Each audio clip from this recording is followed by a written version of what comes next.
the class of 2011. The class of valedictorians, Erin Michelle Chapman and Nicholas Paul Tillet.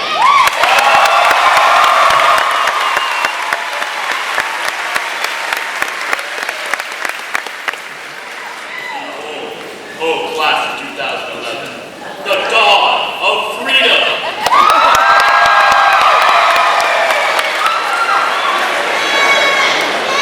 Good evening, Martha.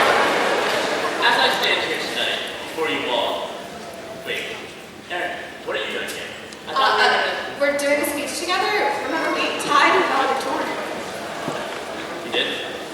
Didn't we talk about this, dear?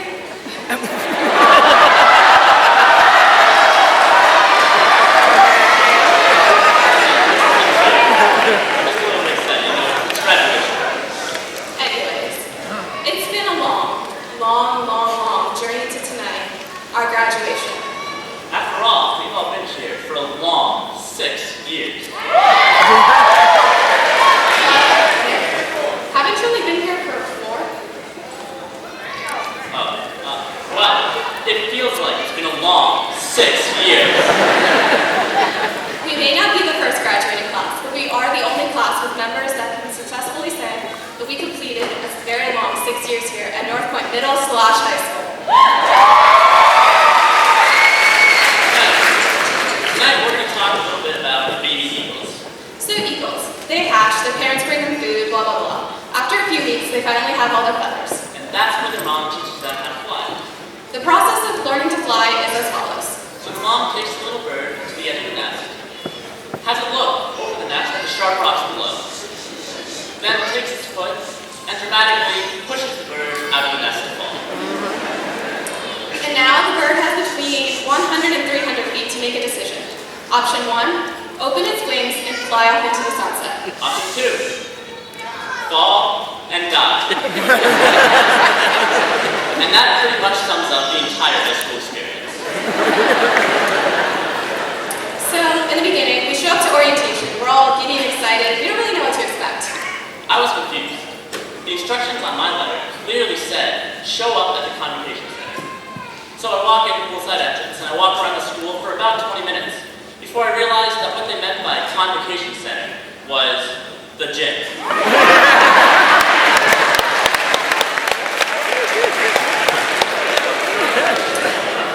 And then we entered 9th grade, and we were pushed out of our own nests. Doomed to endure a 4-year free fall full of tough choices, tough decisions, and tough, esoteric acronyms. I remember sitting in class one day, and the teacher asked, who knows what PBIS stands for? I stood up confidently and replied, Public Broadcasting System. Alas. And then we got to sophomore year, and we built trailers for our already slightly overpopulated school. I thought they were called the educational colleges. I thought they were the modular educational builders. All right, let's give it up. They're trailers.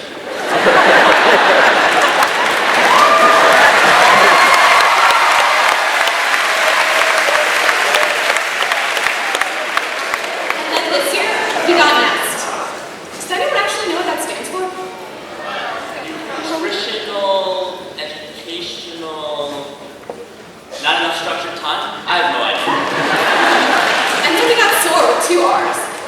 But at the end of the day, I do have to admit, it's been a lot of fun. We've had a lot of great times together. Like our basketball teams kicking butt and winning state championships.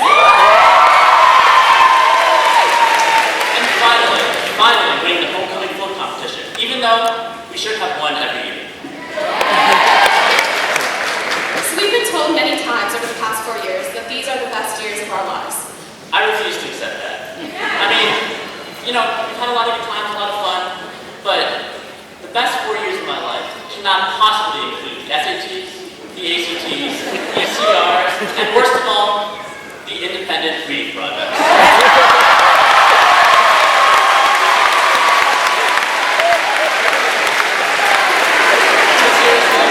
Despite some of their sometimes tedious and sometimes pedantic assignments, Who loves busy work? I do have to admit that we have some of the greatest teachers in the entire world. So, I think we owe them a huge round of applause for being able to put up with our ridiculous antics and still managing to teach us a thing or two here and there. Let's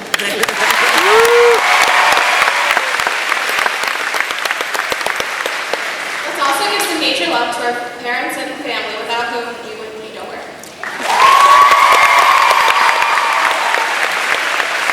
And then there's one group that almost everyone forgets.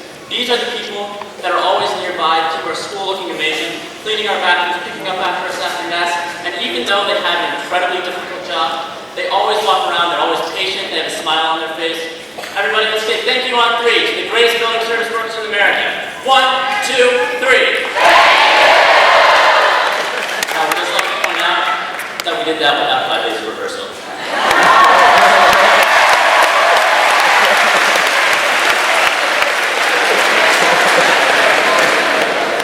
And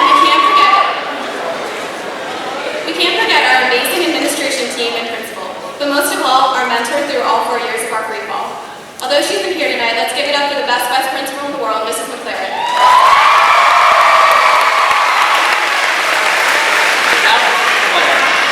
Without Mrs. McLaren and that PowerPoint at the beginning of each year, I too might have walked into school with a shirt with a snowman on it. You know, Nick, we really have learned a lot since freshman year. Like I learned how to crank that. Anyone want to see? Nick, we really have.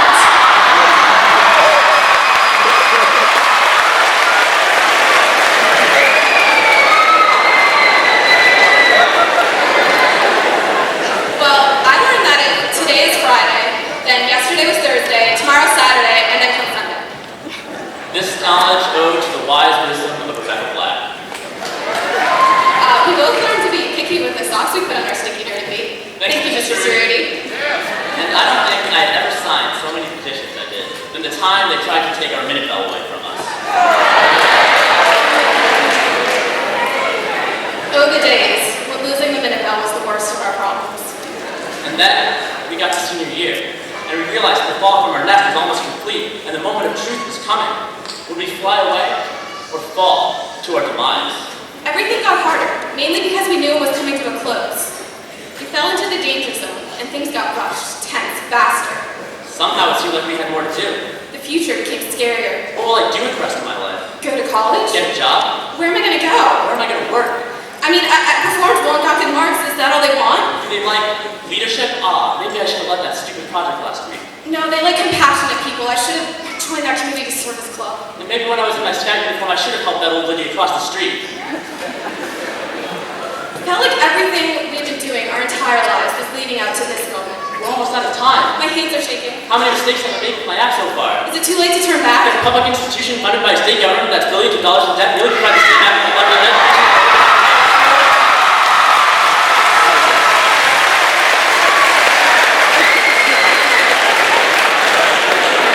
And then, it's over. Our applications for colleges, for jobs, or whatever, are complete. And then, we still have 5 months left to go. And just when you thought the senioritis couldn't get any worse, It did. but we persevered and opened our wings. And tonight, we'll take our first flight. Our first flight into the real world. I thought the real world started here.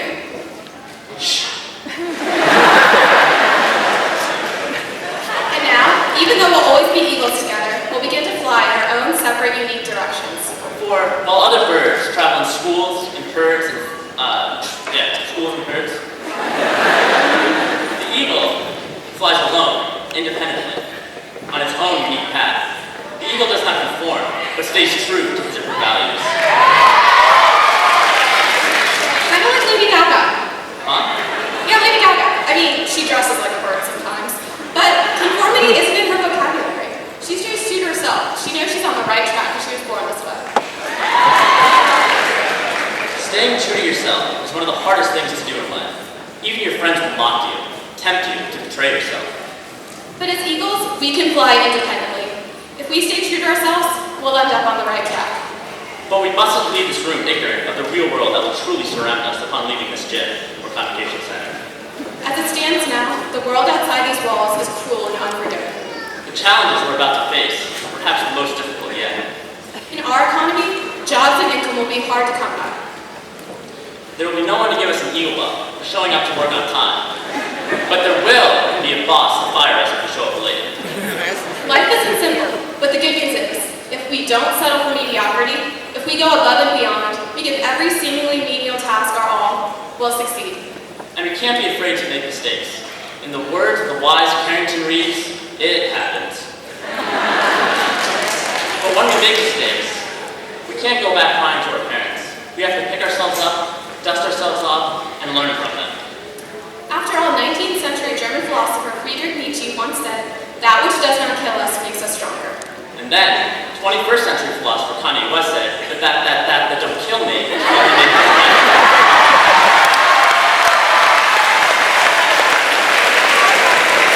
That didn't sound like plagiarism at all. In the words of Marty McFly, if you put your mind to it, you can accomplish anything.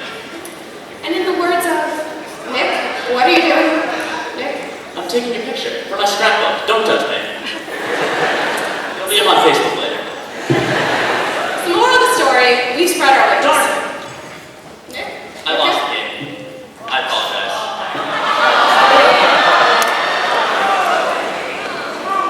Well, anyways, it's time to fly. Congratulations to class of 2011, the best class ever. Swag forever, guys.